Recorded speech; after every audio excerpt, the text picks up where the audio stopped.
Hi friends, சூரிய குடும்பத்தில் மொத்தம் 8 கோள்கள் உள்ளன. அது என்னென்னு பார்ப்போம். அது எப்படி ஞாபகம் வச்சுக்கிறதுன்னு பார்ப்போம். புதன், வெள்ளி, பூமி, செவ்வாய், வியாழன், சனி, யுரேனஸ், நெப்டியூன். அதாவது புதனும் வெள்ளியும் பூஜை செய்து விரதம் இருந்தால் சண்டையும் யுத்தமும் நெருங்காது.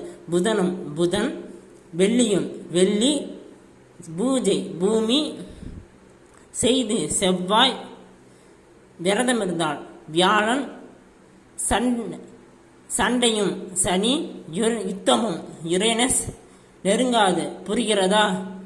நெருங்காது நெப்டியூன் அப்படின்னு வருது. மொத்தம் 8 கோள்கள் இருக்குது. இதை ஞாபகம் வச்சுக்கோங்க. இது போன்ற கிட்ஸ்களுக்கு பயனுள்ள தகவல்களை சொல்கிறேன். எல்லாருமே சப்ஸ்கிரைப் பண்ணி வச்சுக்கோங்க. லைக் பண்ணுங்கள், ஷேர் பண்ணுங்கள், கமெண்ட் பண்ணுங்கள். மறக்காமல் சப்ஸ்கிரைப் பண்ணிடுங்க. இதை பார்த்த அனைவருக்குமே நன்றி சொல்கிறேன் மற்றும் வணக்கம். மறக்காம சர்ப்ரைஸ் பண்ணுங்க. தேங்க்யூ.